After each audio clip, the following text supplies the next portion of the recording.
स्वागत है दोस्तों एक बार फिर से आपके अपने YouTube चैनल ड्रीम सॉल्यूशन में। इसमें हम पढ़ रहे थे RS अग्रवाल जो बुक है उसमें प्रतिशत। हमारा चैप्टर चल रहा था 10A। तो इसमें हमने अब तक कर लिए थे 100 क्वेश्चन। ठीक है फ्रेंड्स, तो आज हम करेंगे 101 क्वेश्चन से। चलिए शुरू करते हैं। तो क्वेश्चन नंबर 101। एक परीक्षा में 900 लड़कियां, 900 तो लड़कियां हैं लड़कियां और लड़के कितने हैं? लड़के हैं आपके 1100। क्या कह रहा है? इनमें से 40% लड़कियां, 40% लड़कियां तथा 50% लड़के उत्तीर्ण हुए हैं। ठीक है, तो इसमें पूछा है कितने विद्यार्थी अनुत्तीर्ण हुए। तो यानी अगर जब 40% उत्तीर्ण हुए हैं, ये हमारे उत्तीर्ण हैं, तो अनुत्तीर्ण कितने हुए होंगे? 60%। ये हमारे अनुत्तीर्ण हुए होंगे। और 50% अगर उत्तीर्ण है तो 50% ही अनुत्तीर्ण हुए होंगे। तो इसमें पूछा है कुल कितने विद्यार्थी अनुत्तीर्ण हुए। तो पहले तो 900 का 60% अगर हम निकालेंगे तो ये हमें पता लग जाएगा कि कितनी लड़की अनुत्तीर्ण हुई है। ये कट गया, 9 छक्का 54, 540 लड़की हमारी अनुत्तीर्ण हो गई। इसी प्रकार 50% कितना आ जाएगा? 1100 का 50% ये हमारे आ जाएंगे 11 पंजे 55, 550 हमारे लड़के अनुत्तीर्ण हुए। अब उन्होंने कहा कुल कितने प्रतिशत, तो कुल कितने, इनको जोड़ लीजिए, कितने हो गए? ये हो गए आपके 1090। और टोटल कितने थे? 900 और 1100 को अगर हम जोड़ दें तो कुल थे हमारे 2000। ठीक है, तो बस इनका प्रतिशत निकाल दीजिए, नीचे रख दीजिए 2000, 100 से हम कर देंगे मल्टीप्लाई। तो ये आपके 2 जीरो से 2 जीरो कैंसिल हो गए, इस जीरो से ये जीरो कैंसिल हो गया। तो कितना आ गया आपका? 109/2। इसको काट दीजिए तो ये आ जाएगा आपका 54.5%। ऑप्शन नंबर सी आपका करेक्ट हो जाएगा। Next question. नेक्स्ट क्वेश्चन क्या कह रहा है? किसी परीक्षा में 60% विद्यार्थी अंग्रेजी तथा 70% विद्यार्थी गणित में उत्तीर्ण हुए। यदि 20% विद्यार्थी दोनों विषयों में अनुत्तीर्ण रहे हों तो 2500 विद्यार्थी दोनों विषयों में उत्तीर्ण रहे हों तो कुल परीक्षार्थियों की संख्या कितनी है। अब ऐसे अगर क्वेश्चन जहां आते हैं जहां 2 विषयों वाले, उनको करने के लिए सबसे पहले एक काम करना, डायग्राम ड्रॉ कर लेते हैं एक। ठीक है, ये हो गया। हम इसको 2 तरीके से कर सकते हैं, एक तो उत्तीर्ण से, एक अनुत्तीर्ण से। तो ये हम कर रहे हैं उत्तीर्ण से, उत्तीर्ण मानकर। ठीक है, क्या कह रहे हैं वो कि 60% विद्यार्थी अंग्रेजी में, इसको हमने मान लिया इंग्लिश और इसको मान लिया हमने मैथ। तो वो क्या कह रहा है? 60% किस में है? विद्यार्थी अंग्रेजी में 60%, तो हमारे ये आ गए। और गणित में कितने हैं? 70%, वो हमारे ये आ गए। अब 20% विद्यार्थी किसमें? दोनों विषयों में अनुत्तीर्ण हुए हों। तो हमें तो उत्तीर्ण लेने हैं ना, तो उत्तीर्ण कितने हुए होंगे? 80%। ठीक है, अब देख लीजिएगा। तो आगे कहा, क्या कहा इसने? 2500 विद्यार्थी दोनों विषयों में उत्तीर्ण रहे हैं। ठीक है, दोनों विषयों में, यानी 80% इंग्लिश प्लस मैथ, दोनों में कितने उत्तीर्ण हुए हमारे? 80%। ठीक है फ्रेंड्स, तो इसमें हमें क्या करना होता है? जो दोनों में उत्तीर्ण है, पहले तो इसका उत्तीर्ण कितना आ रहा है? 60, इसका उत्तीर्ण कितना आ रहा है? 70। ठीक है, तो इन दोनों को अगर हम जोड़ दें, कैसे देखिए आप, 60% 60 प्लस 70, तो हमें दोनों का चाहिए ना। तो और इसमें से अगर हम ये 80 वाला माइनस कर दें तो हमें ये पता लग जाएगा कि दोनों में उत्तीर्ण कौन, मतलब दोनों में कितने उत्तीर्ण हैं। तो कितने हैं ये जोड़िए, ये आ जाएगा आपका 130 माइनस 80, यानी ये आ गया आपका 50%। तो ये जो है दोनों में उत्तीर्ण है। तो ये दोनों में उत्तीर्ण की संख्या हमें कितनी दे रखी है? वो दे रखी है हमें 2500 बस। तो इसमें कितना है, क्या पूछा है? कुल परीक्षार्थियों की संख्या, यानी 100% निकाल दीजिए आप। 100 कितनी आ जाएगी? 2500 गुणा 100/50, तो ये आ जाएंगे आपके 5000। यानी आपका आंसर कितना आ जाएगा, डी। ये इसको समझने के लिए आपका क्या है, हमें चाहिए दोनों में पास विद्यार्थी। तो दोनों में पास कौन कौन से, अब ये हो रहे हैं 3, तो इसका हम क्या करेंगे, एक तो हमें इसका निकाल लिया इंग्लिश का अलग और मैथ का अलग, ये दोनों को मिला देते हैं और इसे हम कम कर दिया तो दोनों का हमें मिल जाएगा। इसको समझने के लिए या तो इस तरीके से कर लीजिए, अगर हम फेल से करना चाहें अनुत्तीर्ण विद्यार्थी लेके तो वो भी मैं आपको इस क्वेश्चन में बता देता हूँ कि जैसे ये लिया था हमने, तो अनुत्तीर्ण वाला अगर हम लेंगे तो ये जैसे सपोज करो ये इंग्लिश है और ये मैथ है, तो इसमें हमने 40% अनुत्तीर्ण हुए होंगे जब 60% उत्तीर्ण हुए हैं तो, और इसमें कितना आ जाएगा 30% अनुत्तीर्ण, इसमें 20। अगर हमें वही है, अगर अनुत्तीर्ण से कर रहे हैं तो सारी परसेंटेज अनुत्तीर्ण की आएंगी।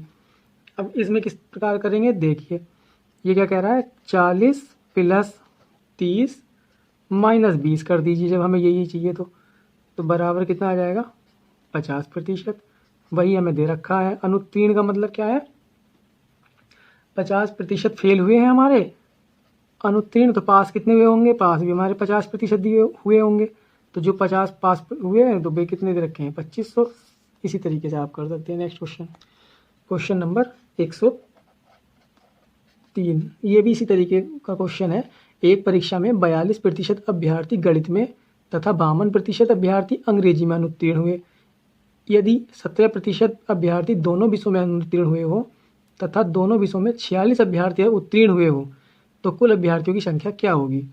देखिए वही डायग्राम अगर इस तरीके से हम लेते हैं तो ये हमने मान लिया मैथ और ये हमने मान ली इंग्लिश। 42% विद्यार्थी हम पास से ले रहे हैं, ठीक है, पास यानी उत्तीर्ण से करेंगे हम। कैसे, 42% विद्यार्थी हमारे गणित में अनुत्तीर्ण हुए ना, तो पास कितने हुए होंगे 58%। इंग्लिश में कितने 52, तो पास कितने हुए होंगे हमारे 48, ठीक है। अब उसने क्या कहा 17% अभ्यर्थी दोनों विषयों में अनुत्तीर्ण हुए हो, 17% अनुत्तीर्ण हुए हैं तो पास कितने हुए होंगे 83, ठीक है फ्रेंड्स। तो बस सेम प्रोसीजर कर दीजिए, 58 + 48 - 83, ये कर दीजिए आप, आ जाएगा 106 - 83 बराबर कितना आ जाएगा 23%। 23%।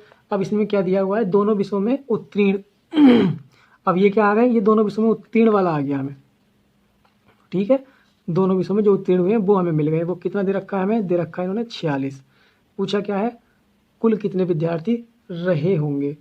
तो बस हमें 100% की अगर वैल्यू निकालनी हो तो कितना कर देंगे 46 × 100 / 23, 23 दूनी 46, यानी कुल विद्यार्थी कितने हैं हमारे 200। हमारा ऑप्शन नंबर बी करेक्ट हो जाएगा, ठीक है। नेक्स्ट क्वेश्चन, नेक्स्ट क्वेश्चन क्या कह रहा है, नेक्स्ट क्वेश्चन हमारा 104। ये कह रहा है किसी कक्षा के 72% विद्यार्थियों ने जीव विज्ञान तथा 44% विद्यार्थियों ने गणित विषय को चुना है। डायग्राम बना लीजिए आप। ये हो गया आपका गणित, सॉरी ये हो गया आपका जीव विज्ञान, मान लीजिए जी से जीव विज्ञान, और ये हो गया मैथ, बायो मान लो, जीव विज्ञान मान लो, कोई फ़र्क नहीं पड़ता। तो 72% ने क्या चुना है हमारा जीव विज्ञान, और गणित कितने प्रतिशत ने चुना है 44% ने। यदि प्रत्येक विद्यार्थी ने जीव विज्ञान तथा गणित में से कम एक विषय जरूर चुना है, ठीक है, तो 40 विद्यार्थियों ने दोनों विषय, ये दोनों विषय चुने हों तो कक्षा में कुल कितने विद्यार्थी हैं। यानी 40 ने दोनों चुने हैं, 40 ने दोनों चुने, तो एक ना एक विषय जरूर चुना है दोनों ने। तो मतलब हम कह सकते हैं कि 100% विद्यार्थी ऐसे हैं जिन्होंने दोनों में से कोई ना कोई मतलब ये चुनाव विषय का जरूर किया है हर किसी ने। क्योंकि इसमें ये क्वेश्चन में ये बोला हुआ है कि कम से कम एक विषय सभी विद्यार्थियों ने चुना है, तो हम कह सकते हैं कि 100% विद्यार्थी, यानी सभी का मतलब तो वही हो गया ना, 100% विद्यार्थी ऐसे जिन्होंने दोनों में से एक ना एक विषय का चुनाव किया है। तो इसको हम इस तरीके से लिख सकते हैं ना कि देखिए 72 + 44 - 100, क्योंकि ये 100% विद्यार्थी हो गए, तो ये कितना हो गया आपका 116 - 100 बराबर कितने आ गए 16%, बराबर कितनी दे रखी है 40। तो बस आगे कर दीजिए आप, हमें निकालनी है 100% की वैल्यू, तो 40 गुणा 100 अपॉन 16, ठीक है। 4 चौक 16 और ये आ गया 25, तो यानी आंसर कितना आ जाएगा आपका 250। ऑप्शन नंबर सी आपका करेक्ट हो जाएगा। Next question 105। एक कक्षा के 3 सेक्शन हैं जिनमें क्रम से 40, 50 और 60 छात्र हैं। कितने हैं 3 सेक्शन में? एक में 40 हैं, एक में 50 हैं और एक में 60 छात्र हैं। इनमें से क्रम से 10%, 20% और 10% उत्तीर्ण हुए हैं। इसके 10%, इसके 20% और इसके 10% उत्तीर्ण हुए हैं। तो पूरी कक्षा में कितने प्रतिशत विद्यार्थी उत्तीर्ण हुए? हमें पूरी कक्षा के कुल उत्तीर्ण विद्यार्थी निकालने हैं। कुल उत्तीर्ण विद्यार्थी कितने हैं, ठीक है। तो कुल विद्यार्थी कितने हो रहे हैं? कुल हो रहे हैं हमारे 150, ठीक है फ्रेंड्स। कुल हमारे हो रहे हैं 150। तो अगर हम इसको इस तरीके से निकालें, अगर अलग अलग, जैसे 40 का 10% कितना है? ये आ जाएगा आपका 4, 50 का 20%, 5 दूनी 10 और 60 का 10%, आप जानती हैं कैलकुलेशन करने की ज़रूरत नहीं है, 6 ही होता है, ठीक है। तो ये हमारे इतने उत्तीर्ण हुए हैं।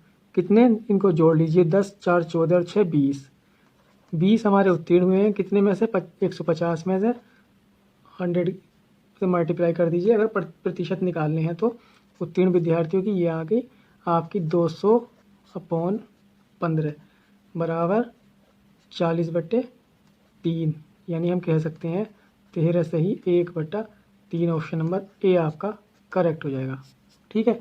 इसमें तो ऐसा कुछ था ही नहीं। नेक्स्ट क्वेश्चन क्या दे रखा था? विद्यार्थी रखे थे, कितने प्रतिशत पास हो रखे हैं उतने दे रखे थे। अलग अलग प्रतिशत निकाल के उनको जोड़ के उनकी प्रतिशत निकाल सकते हैं। नेक्स्ट क्वेश्चन कह रहा है खिलौनों के एक मूल्य में प्रति खिलौना 20% की वृद्धि किए जाने पर इनकी बिक्री की संख्या 15% कम हो गई हो। जब मैंने बता रखा है आपको, जब एक वृद्धि और एक कमी हो रही है तो कौन सा फार्मूला लगाते हैं? वृद्धि प्लस, ये देख लीजिए, अगर वृद्धि है तो प्लस, माइनस के फिर कमी हो रही है तो कमी, प्लस माइनस माइनस, यानी 20 गुणा 15/100। इसमें कौन सा फार्मूला लगा देते हैं? x plus Y plus XY/100 वाला। ना कमी आ रही हो तो माइनस, वृद्धि हो तो प्लस, ये वाला फार्मूला हम लगा देते हैं। तो वही फार्मूला हमने इसमें यूज किया। कितना आ जाएगा? 5 माइनस के 0 से ये 0 कट गया और 5 दूनी 10, 5 तिया 15, ये कितना बचा? 3 दूनी 6/2, 2 से वैसे तो ये कट ही जाएगा तो 3 ही बचेगा। तो यानी 5 माइनस 3 बराबर कितना आ गया? 2% की वृद्धि हुई उसमें। अगर प्लस आया तो वृद्धि और माइनस आएगा तो कमी। 2% की वृद्धि, यानी ऑप्शन नंबर हमारा ए करेक्ट हो गया। नेक्स्ट क्वेश्चन नंबर 187 सॉरी 107 107 क्या कह रहा है? अजय अपने वेतन का 25% घर के किराए पर, 5% खाद्यान्न पर। अब देखिए आप, 100% उसका वेतन रहा होगा, ठीक है फ्रेंड। तो इसमें क्या किया उसने? 25% घर के किराए को दे दिया, 25% घर का किराया दे दिया, 5% उसने खाद्यान्न ले लिया, 15% उसने यात्रा की तथा और 10% इसमें से निकाल दिया कपड़ों के लिए। तो कितना उसके पास शेष रह गया? 25, 5, 30, 30 और 15, 45 और 10, 55। 55% उसने जो है वो खर्च कर दिया। तो बचा कितना है उसके पास?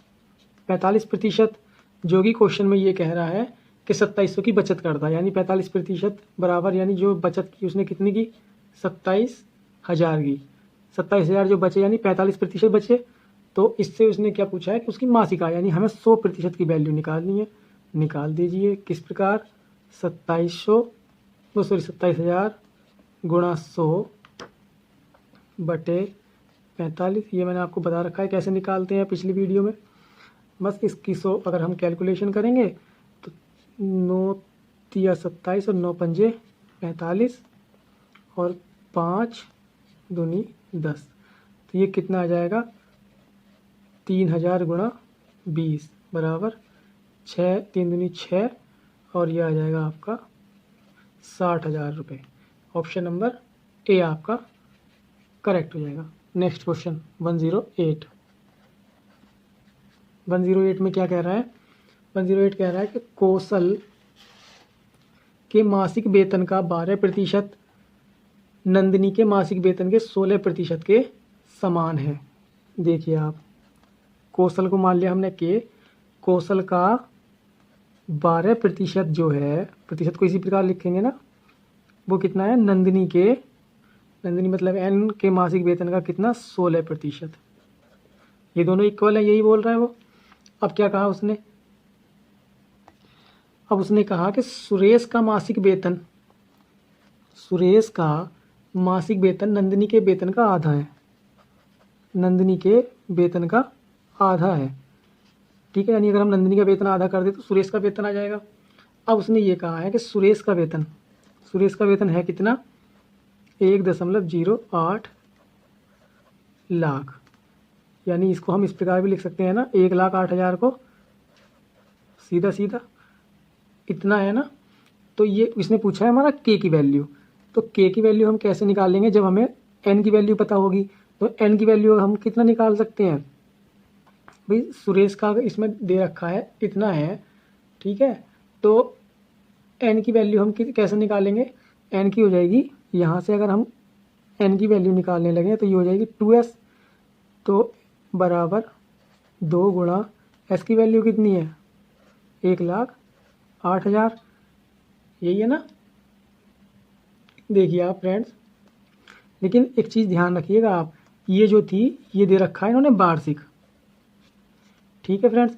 तो हमें कितना चाहिए? हमें चाहिए उसकी, उससे पूछा है मासिक, तो हम इसको मासिक बनाने के लिए क्या करेंगे, जब वार्षिक है तो हम इसी को 12 से कर देंगे डिवाइड, तो हमें क्या है 1 महीने की मिल जाएगी। तो 12×108, 9 से काट लीजिए तो ये कितनी आ जाएगी 18,000 रुपये उसकी वैल्यू आ जाएगी एन की।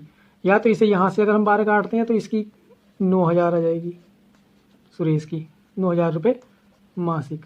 बस ये थोड़ा सा ध्यान रखिए, जल्दी मत कीजिएगा, परीक्षा में थोड़ा पढ़ लीजिएगा क्वेश्चन को पूरा अच्छे से। तो बस इसकी 18,000 आ गई, किसकी आ गई ये एन की वैल्यू आ गई। तो अगर हम यहाँ एन की वैल्यू 18 रखेंगे तो ये सोल्व करके देख मैं बता देता हूँ। देखिए, तो के इंटू 12/100 था ना, तो यहाँ एन की वैल्यू रखेंगे 18,000 गुणा 16 इंटू 100। तो अगर हम करें तो इस 100 से तो ये 100 कैंसिल ही हो जाएगा, 3 चौक 12, सॉरी 4 तिया 12, 4 चौक 16, और इस 3 से अगर हम ये काटेंगे तो 3 छंग 18। तो ये आप कितना आ जाएगा के की वैल्यू 6 चौक 24 और 3 जीरो ये आ गई। कैलकुलेशन ही थी फ्रेंड, और कुछ नहीं था। ये कितनी आ गई के की वैल्यू, यानी कौशल की वैल्यू आ गई 24,000, यानी ऑप्शन नंबर हमारा डी करेक्ट हो गया। Next question, question number 109। 109 क्या कह रहा है? कोई व्यक्ति अपनी आय का 80% खर्च करता है, निर्वाह खर्च में वृद्धि होने के कारण उसके खर्च में 37.5 सही 1/2 की वृद्धि होती है। उसकी आय में 16 सही 2/3 की वृद्धि होती है। तो उस व्यक्ति की वर्तमान बचत कितनी होगी? ठीक है, देखिए इसको कैसे करेंगे, आय, खर्च और बचत, ये 3 चीज़ें हैं ना। आय हमारी 100% है, ठीक है, उसमें से 80% का उसने खर्च कर दिया, तो उसकी बचत कितनी हुई 20% की।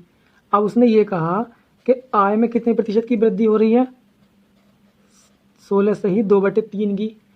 तो खर्च में कितने प्रतिशत की वृद्धि हो रही है? खर्च में हो रही है 37 सही 1/2 की, यानी ये हो जाएगी आपकी 75/2 की, ठीक है, यानी 80 गुणा 75/2 इंटू 1/100, ये इसी तरीके से होगा ना। तो अब देखिए इसकी अगर हम इसको अगर हम कैलकुलेट करेंगे तो ये कितनी हो जाएगी, ये हो जाएगी आपकी 100 प्लस 50/3। ठीक है, तो ये आ जाएगी आपकी, यहाँ लिख लेते हैं इसको, 350/3। ये कितना आ जाएगा, ये आ जाएगा आपका निकल के, ये 40 आ गया, और इस जीरो से ये जीरो कट गया, ये और 2 दूनी 4, 2 पंजे 10, 5 से ये कट गया, 5 एकम 5, 5 पंजे 25 दूनी 85 आ जाएगी। इसकी वैल्यू आ जाएगी 16 करके 50 आप कर सकते हैं। ठीक है, तो आगे 50 नहीं, सॉरी फ्रेंड, इसकी आएगी वैल्यू 30, 15 दूनी 30। ठीक है, जब इसकी वैल्यू 30 हो जाएगी तो वृद्धि कितनी हो रही है हमारी, मतलब 30% की वृद्धि हुई। तो पहले कितनी थी, 80 प्लस 30, ये इसमें जोड़ के यानी कितना हो जाएगा, ये हमारा 110%। ये हमारा वृद्धि होकर आया 350/3, हमने वृद्धि ये जोड़ ली। ठीक है, तो अब हम क्या करेंगे, आय में से खर्च अगर हम कम कर दें तो उसकी वर्तमान बचत पता लग जाएगी ना, जो क्वेश्चन में पूछा है। भाई बचत कैसे पता चलेगी, जब आय में से खर्च को घटाएंगे। इसी प्रकार से आएगा ना, 100 माइनस 80 तभी तो 20% आया था। बस निकालिए आप, कैसे कि 350/3 माइनस ये आ जाएगा 110। एलसीएम लेंगे तो 350 माइनस के 11 या 33। ठीक है, नेक्स्ट पेज पे कर लेते हैं, या यहीं पे देखिए आप, कितना आ जाएगा, 20/3 आएगा। ठीक है, अगर हम इसका प्रतिशत निकालें तो वो किस प्रकार से निकालेंगे, प्रतिशत हम बचत का प्रतिशत काय में निकालेंगे, आय से निकालेंगे ना, क्योंकि जितनी आय है आय पे निकलता है प्रतिशत। तो देखिए आप, इसको हम करते हैं 100 से मल्टीप्लाई, जब प्रतिशत किसी भी तरीके उससे निकालते हैं, किसी भी उसका, नीचे रखेंगे 350/3 था ना ये, तो 3 चला जाएगा ये गुणा में, इसी तरीके से जाएगा ना। तो इस 3 से तो ये 3 कैंसिल हो जाएगा, इससे हमारा ये 0 कैंसिल हो जाएगा, 5 चौक 20, 5 सत्ते 35, तो ये कुल मिलाकर कितना आ जाएगा, 40/7। ठीक है, तो इसको हम इस तरीके से भी लिख सकते हैं, 6 सही 5/7%। ठीक है फ्रेंड्स, यानी हमारा कितना आ गया आंसर। ठीक है फ्रेंड्स, ये आपका आ गया आंसर, ऑप्शन नंबर सी है, शायद ये मिस्टेक देख लीजिएगा आप। ठीक है, next question, question number 110, 110 question क्या कह रहा है फ्रेंड्स, ये कह रहा है राम अपनी मासिक आय का 20% अपनी घरेलू आवश्यकताओं पर खर्च करता है, यानी 100% उसकी आय रही होगी, तो उसने 20% कितना कर दिया, घरेलू आवश्यकताओं पर खर्च कर दिया। तो यहाँ पर कितना बचा, 80%। अब इस 80% का 15% वो खर्च करता है किस पे, अपनी पुस्तकों पर। ठीक है, तो बचा शेष कितना, 85%। तो अब उसने क्या कहा, इस 85% का भी 30% खर्च करता है वो कपड़ों पर। ठीक है, तो अब उसके पास यहाँ पर जो बचा, यानी ये 70% जो बचा, उसकी वैल्यू कितनी दे रखी है उन्होंने, 9520 रुपये बचते हैं। तो उसकी मासिक आय कितनी है, तो ये आप समझ पा रहे होंगे कि किस प्रकार से निकालना है। अगर हम इसको सीधा सीधा करें तो हम उस तरीके से भी कर सकते हैं कि कितनी थी, सपोज करो हमने माना कोई एक्स उसकी आय थी, उसमें कितना 120 रुपये खर्च करती है, तो हम उसको कम करते चले जाएंगे कि 80 बचे, 80/100, इस तरीके से। तो वो भी एक हो सकता है, लेकिन अगर हम इस तरीके से करें तो वो देखिए आप कैसे करेंगे, इससे थोड़ा सा समझने में आसानी रहेगी। ठीक है फ्रेंड्स, देखिएगा, माना जैसे यहाँ से हम चले थे 100% से, 100 का कितना प्रतिशत हमारे पास बचा था, 80% बचा था ना ये वाला, क्योंकि जो खर्च कर दिया वो नहीं जोड़ेंगे, हमें कि बचत निकालनी है, मासिक आय निकालनी है। तो हमें क्या है, देखिएगा कितना, 100 का 80% निकालना हमने, जो हमारे पास बचा, फिर उसका कितना बचा हमारे पास, 85%, फिर हमारे पास ये कितना बचा, 70%, ठीक है ना, 70%। इस जो 70% बचा था ये यही तो बचा था ना, जो दिया हुआ है क्वेश्चन में 70%, यानी 100 का 80%, 80 का 85%, 85 का 70% जो है वो ये वैल्यू दे रखी है। ठीक है फ्रेंड्स, तो हमें क्या निकालना है, हमें निकालनी है उसकी 100% की वैल्यू। हमें तो 100% की वैल्यू चाहिए ना, तो 100% तो हमें यहीं रखा रहने दो, बाकी सारे कैलकुलेट कर दीजिए आप। आप देखिए काटते हैं इसको, इस जीरो से ये जीरो और इस जीरो से ये जीरो, यानी 100 का काम खत्म हो गया। बाकी सब इधर ले जाओ, 9520 गुणा 100 गुणा 100 बट्टे 8 गुणा 7 गुणा 85, इसको कैलकुलेट कीजिए आप। ये आ जाएगा 4 और ये आ जाएगा 2 चौक 8, ये आ जाएगा 50। फिर इसको 2 से काटेंगे तो ये आ जाएगा 25। इसको 2 से यहाँ से काटते हैं तो ये आ जाएगा 50, और इसको अगर 5 से काटते हैं, 5 कम 5, 5 7 35, और इसको काटते हैं 5 ढाई 50। ठीक है फ्रेंड्स, अब ये 17 से कटता है, देखते हैं। 17 पंजे 85, 10 बचा तो कट जाएगा, 17 पंजे 85 और 17 छक्का 102, ये आ गया 560। अब देख लीजिए कितना बचा, 560 गुणा 25 गुणा 10, ये आ गया आपका। अपॉन कितना था नीचे, 7 हो रह गया था, 7 से काटे 7 अट्ठे 56, तो ये कितना जाएगा 80 गुणा 25 गुणा 10, ये बचेगा ना फ्रेंड्स। तो इसको अगर हम सोल्व करेंगे, 25 अट्ठे 200, एक जीरो लगा लीजिएगा आप, तो ये कितना आ गया हमारा, 25 अट्ठे 200 और 2 जीरो, 20,000 आपका आंसर आ गया, यानी हमारा सी ऑप्शन आपका करेक्ट हो गया। ठीक है फ्रेंड्स, नेक्स्ट क्वेश्चन। या आप वैसे काफ़ी हो गया, वीडियो काफ़ी लंबी हो गई है, नेक्स्ट क्वेश्चन नेक्स्ट वीडियो में देखेंगे। ठीक है फ्रेंड्स, ओके, जय हिंद जय भारत।